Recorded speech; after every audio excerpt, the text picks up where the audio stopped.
Hey leaders, let's be honest. Nothing changes when the calendar flips unless you do, because the leadership graveyard is filled with good intentions that never get translated into real change. But this is actually what I've learned after decades in leadership. Small shifts can create seismic changes. So today, I want to share in this video 7 seemingly random but important shifts you can take right now that will make the next year fundamentally different from this year.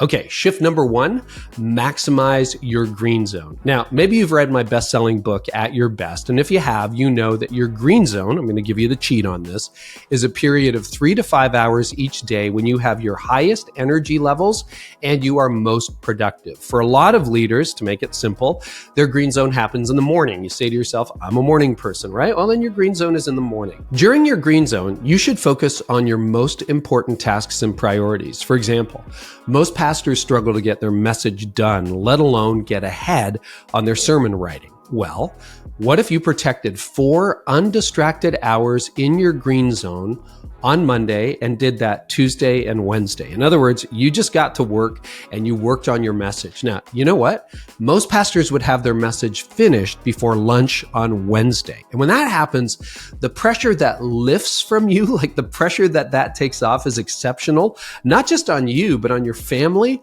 and your entire team. So shift number 1 is you got to leverage your green zone. The problem is, and this is what gets in the way of it, too many leaders squander their green zone by scheduling random meetings. I'll take a breakfast, I'll take a lunch, or honestly, just using it unstrategically. Oh yeah, sure, I can go and take that phone call right now. I'll empty my inbox, right? Well, what you need to do is you need to figure out your green zone. That's going to help. What are your 3 to 5 most productive hours in a day? Then take your calendar and turn your green zone into a repeat meeting with yourself for 2025. In other words, yes, I have a meeting.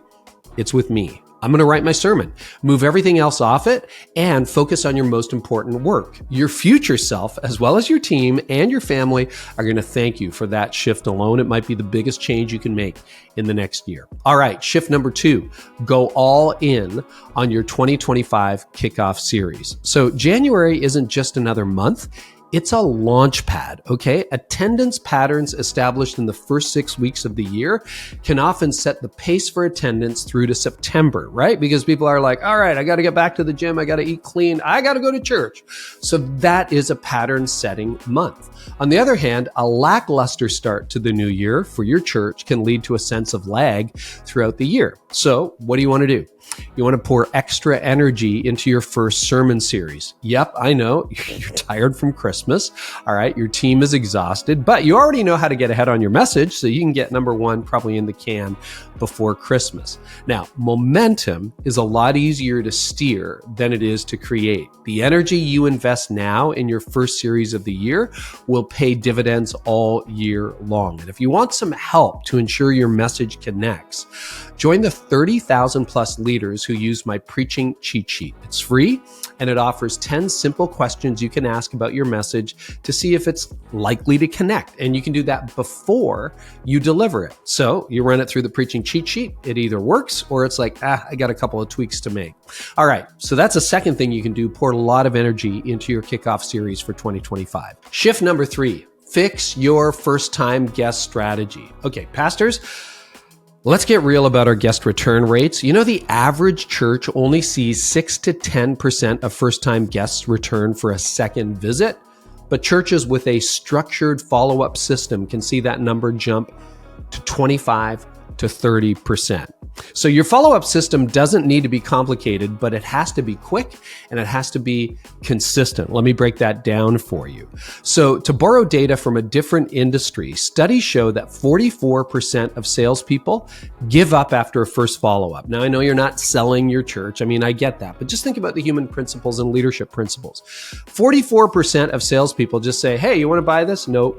All right. They don't do anything else, right?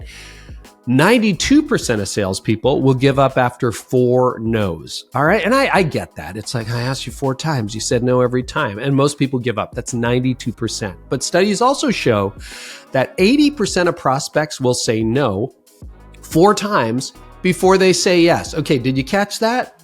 44% quit after one no.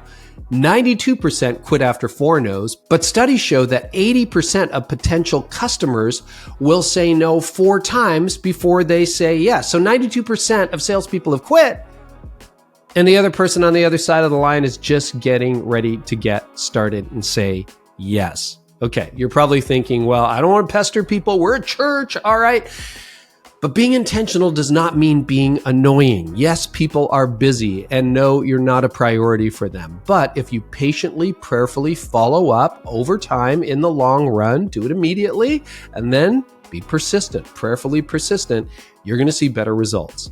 A final point, okay? Research shows that only 8% of qualified leads are generated during the first contact, even when a top performer conducts the outreach. In other words, if you don't follow up, here's what's going to happen. You're going to miss out on 92% of the people who might end up coming to your church. Do you get that? Okay, so what's the key? Well, be kind, be personal, be creative, be invitational. Don't just ask people to attend. Maybe you want to reach out to them and say, hey, is there anything we can pray for you about today? It's going to make a bigger difference than you think. Shift number 4, make your digital presence more personal. So I know you've invested in all that production equipment during COVID, and that's awesome. You probably upgraded it a bit since then. But here's what's fascinating. While production value matters, personal connection matters more. The most effective digital strategy right now isn't the most polished, it's the most personal. So you'll see, I do this on a regular basis. I'll just grab my phone. It's that thing in your pocket, right? Start shooting videos on it.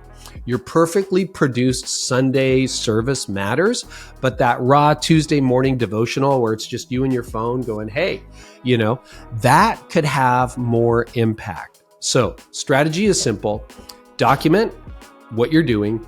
Don't produce. Maybe you're working on your message and you're like, hey, I'm sitting here at my desk reading a commentary on Ezekiel. I think it's fascinating. We're going to be there this Sunday.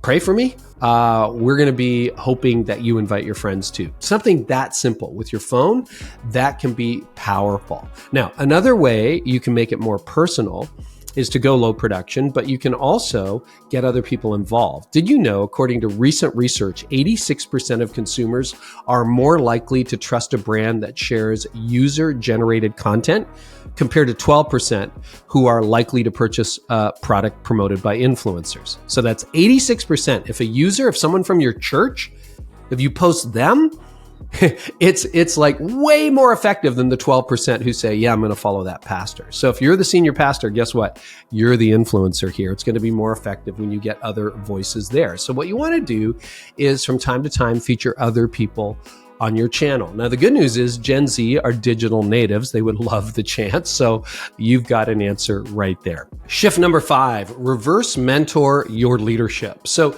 if you're over 30, which I might be, you are missing out on the cultural cues that seem obvious to the next generation. And by 50, the gap gets significant. Now, the good news is that Gen Z and millennials are very open to spending time with Gen X and boomers.